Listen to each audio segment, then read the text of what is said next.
ఒక్కసారి కొమ్మూరి గోల్డ్ కి కాల్ చేయండి. తాకట్లో ఉన్న మీ బంగారాన్ని విడిపించి మార్కెట్ ప్రైస్ కి వాళ్ళు కొనుక్కుని మిగతా డబ్బులు మీకు ఇచ్చేస్తారు. హలో అండి, అందరికీ నమస్కారం.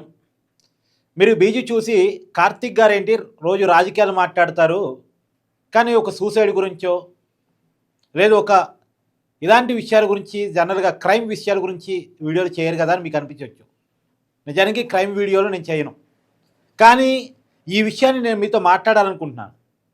ఎందుకంటే ఈ అమ్మాయి యూట్యూబర్ కాబట్టి, ఈ అమ్మాయికి ఒక ఫేమ్ ఉంది కాబట్టి మీడియా మొత్తం కూడా ఇష్యూని క్యారీ చేస్తుంది.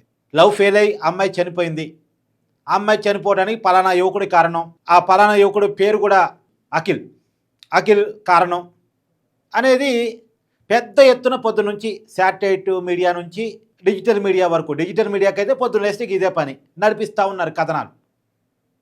ఎలా చనిపోయింది, చనిపోయే ముందు ఏం చెప్పింది, ఇదంతా రకరకాల కొన్ని నిజాలు కొన్ని అబద్ధాలు అన్నీ కలగలిపి నడిపిస్తూ ఉన్నారు. సరే, ఏదేమైనా మనం మాట్లాడుకోవాల్సింది ఏంటంటే చనిపోవటం దురదృష్టకరం, ఆ కుటుంబానికి తీరని లోటు. కానీ నాకు అర్థం కాని ఏంటంటే, ఇప్పుడు ఈ అమ్మాయి ఆ అబ్బాయిని ప్రేమించింది, ఆ ప్రేమలో ఏదో పొరపాటు జరిగింది. ఆ పొరపాటుకి ఆ అమ్మాయి కారణం కావచ్చు, ఆ అబ్బాయి కారణం కావచ్చు. ఎవరి వర్షన్స్ వాళ్ళకుంటాయి. ఇద్దరూ ప్రేమలో పడ్డారు, ఇద్దరి మధ్య మనస్పర్ధలు వచ్చాయి. ఆ మనస్పర్ధలకి కారణాలు ఏవైనా ఉండి ఉండొచ్చు. మనం వెళ్ళి ఆ 4 గోడల మధ్య చూడలేదుగా. ఆ రెండు మనసుల్లోకి జోరి మనమేమి వాస్తవాలు తెలుసుకోలేం కదా. కాకపోతే ఒక అమ్మాయి చనిపోయింది కాబట్టి మనం బాధను వ్యక్తం చేస్తూనే ఎందుకు చనిపోవాలి, అసలు చనిపోవాల్సిన అవసరం ఏంటి? ఇప్పుడు మన ఎక్కువగా ప్రేమించేది మన అమ్మ నాన్న. ఒక అమ్మ 9 నెలలు మోసి కంటది ఒక బిడ్డని, ఎవరికి తెలియంది కాదు. ఆ 9 నెలలు ఆ అమ్మ పడే నరకం మామూలుగా ఉండదు. కానీ అది నరకంగా ఏ అమ్మ భావించదు. అది కనుక నరకంగా భావిస్తే ఇవాళ భూమి మీద మానవ జాతి ఉండదు. పురిటి నొప్పులు అనుభవించినటువంటి వాళ్ళకి తెలుసు, అంటే వాళ్ళు బాగా చెప్పగలరు, నేను చెప్పలేను. కానీ వాటి గురించి వింటాం తప్ప అనుభవించిన వాళ్ళకి బాగా తెలుసు కదా నొప్పి. సో అంతగానో ఇబ్బంది పడే ఒక కానీ తర్వాత కష్టపడి తల్లిదండ్రులు, తండ్రి ఎంత కష్టపడతాడు, తను తిన్నా తినకపోయినా తన కుటుంబాన్ని పెట్టాలనుకుంటాడు. మొత్తానికి కష్టపడి పిల్లల్ని పెంచుతారు, చదివిస్తారు. ఇప్పుడు ఈ అమ్మాయి చదువుకుంటుంది, ఇంజనీరింగ్ అని కొంతమంది అంటారు, ఎంబీఏ అని కొంతమంది అంటారు. నాకు తెలీదు, నేను ఇంత డెప్త్లోకి ఈ విషయంలో వెళ్ళాలని అనుకోవట్లేదు అసలు. కానీ ఒక విషయాన్ని నేను చెప్పదలుచుకున్నాను, ప్రేమ పేరుతో చనిపోయేటువంటి వాళ్ళకి చెప్పదలుచుకున్నాను. మీకోసం కష్టపడి మిమ్మల్ని ఈ భూమి మీద పెట్టినటువంటి తల్లిదండ్రులు మిమ్మల్ని అంతకన్నా ప్రేమించే వాళ్ళు ఉండరు. వాళ్ళు చనిపోతున్నప్పుడు వాళ్ళు లేకుండా నేను ఉండలేనని వాళ్ళతో పాటు మీరు చనిపోరు ఎందుకు? నా రోజు ఏడుస్తారు, 5వ రోజు మర్చిపోతారు. తల్లిదండ్రులు చనిపోతేనే చనిపోరు, ఎవరో ఒక అబ్బాయి ప్రేమ కోసం చచ్చిపోతారా? ఒకవేళ ఆ అబ్బాయే తప్పనుకోండి, ప్రేమించినప్పుడే మోసం చేశాడు, పెళ్లి చేసుకుంటే మోసం చేయడానికి గ్యారెంటీ ఏంది? ఆ అబ్బాయి కోసం నువ్వు చచ్చిపోయింది, నీకు జీవితం లేదా? నిన్న అబ్బాయి కోసం కన్నారా మీ అమ్మ నాన్న?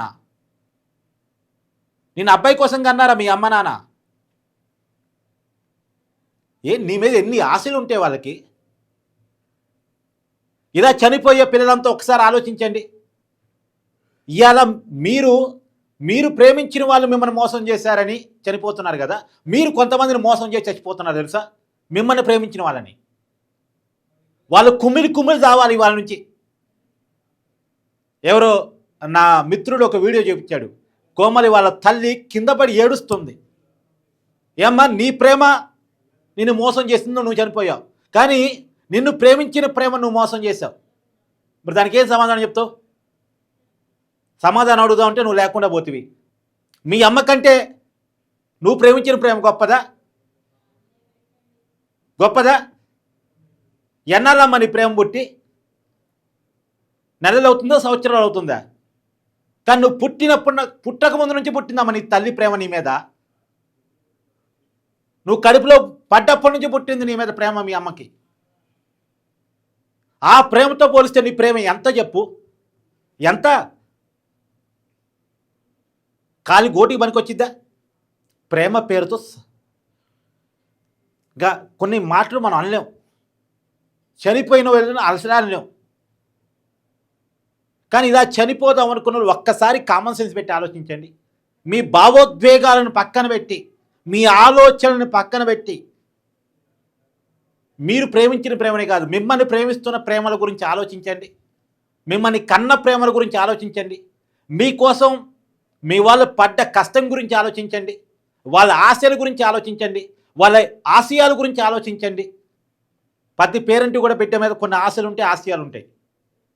నా బిడ్డ కలెక్టర్ కావాలి, నా బిడ్డ డాక్టర్ కావాలి, నా బిడ్డ ఇంజనీర్ కావాలి, నా బిడ్డ ఒక స్థాయిలో ఉండాలి, నేను కారం అన్నం తిన్నా పర్లేదు, నా బిడ్డలు తిండికి ఇబ్బంది పడే పరిస్థితులు ఏ రోజు ఉండకూడదు. ఇది అమ్మ నాన్న కోరుకుంటారు, ఇది అమ్మ నాన్న ఆశిస్తారు. వాళ్ళ ఆశయం నిన్ను ఉన్నత స్థాయిలో చూడటం. పలానోడి తండ్రిని నేను, పలానా అమ్మాయి తండ్రిని నేను, లేదా పలానా అమ్మాయి తల్లిని నేను అని ఏ తల్లి అయినా ఏ తండ్రి అయినా చెప్పుకోవాలనుకుంటాడు. అవన్నీ వదిలేసి ఎవడో ఒక అబ్బాయి కోసం చనిపోవటం, అబ్బాయి మోసం చేశాడని గగ్గోరు పెట్టడం, ఇప్పుడు మాటలతోటి నిజాలు కొన్ని అబద్ధాలు కొన్ని పెట్టి మళ్ళీ అబ్బాయిని కూడా మనం మానసికంగా చంపాలి. సరే, అబ్బాయి తప్పు ఉండుంటే అది చట్టపరంగా చట్టం చూసుకుంటుంది, అది ఓకే, నేను కాదన్ను. చట్టపరంగా నడవాల్సిన వ్యవహారాలు చట్టపరంగా నడవాల్సిందే. కానీ నేను చెప్పేది ఏంటంటే, దీని నుంచి ఎవరికి వాళ్ళు చేర్చుకోవాల్సిందంటే, మిమ్మల్ని కన్న తల్లిదండ్రుల కంటే మీ ప్రేమ గొప్పది కాదు. మిమ్మల్ని ప్రేమించే ప్రేమల కంటే మీ ప్రేమ అసలే గొప్పది కాదు. మీ ప్రేమ కోసం మిమ్మల్ని ప్రేమించే వాళ్ళని ఏడిపించటం భావ్యం కాదు. ఒక్కసారి ఆలోచించండి. అది కోమలైనా ఆలోచించాల్సిందే.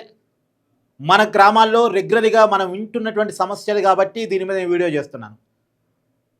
ఇంకొక యువకుడు లేదా ఇంకొక యువతి ప్రేమ పేరుతో నన్ను పలానా అబ్బాయి మోసం చేశాడనో పలానా అమ్మాయి మోసం చేస్తుందనో చనిపోకూడదని ఈ వీడియో చేస్తున్నాను. బుర్ర పెట్టి ఆలోచించండి, బుద్ధి పెట్టి ఆలోచించండి. మన చదువులు ఎట్టాగు చెప్పలేకపోతున్నాయి. నిజమేంటి, అబద్ధం ఏంటి, జ్ఞానం ఏంటి, విజ్ఞానం ఏంటి, ఎలా ఆలోచించాలి, సమస్యను ఎలా ఎదుర్కోవాలో మన చదువులు చెప్పలేకపోతున్నాయి. అది బాధ. అందుకనే కనీసం మాలాంటి వాళ్ళం చెప్పే ప్రయత్నం చేస్తున్నాం. దీన్ని వినండి, నేర్చుకోండి. దయచేసి చనిపోయే ముందు ఒక 5 నిమిషాలు మీరు ప్రేమించిన ప్రేమను ఒక్కసారి పక్కన పెట్టి మిమ్మల్ని ప్రేమించే ప్రేమల గురించి ఒక పుస్తకం మీద ఒక పేపర్ మీద రాసుకోండి. మీరు చనిపోయే ముందు లెటర్ రాస్తారుగా, పలానోడు నన్ను ఇలా మోసం చేశాడు, అలా మోసం చేశాడు, అప్పుడు ఈ మాట చెప్పాడు, ఇప్పుడు ఇలా అంటున్నాడు అని రాస్తారు కదా.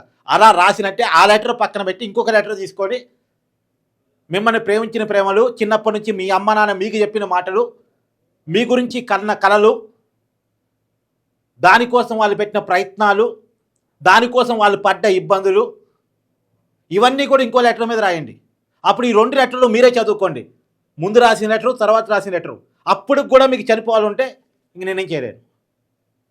దీని మీద మీ అభిప్రాయాన్ని కూడా కామెంట్ చేయండి. Thank you.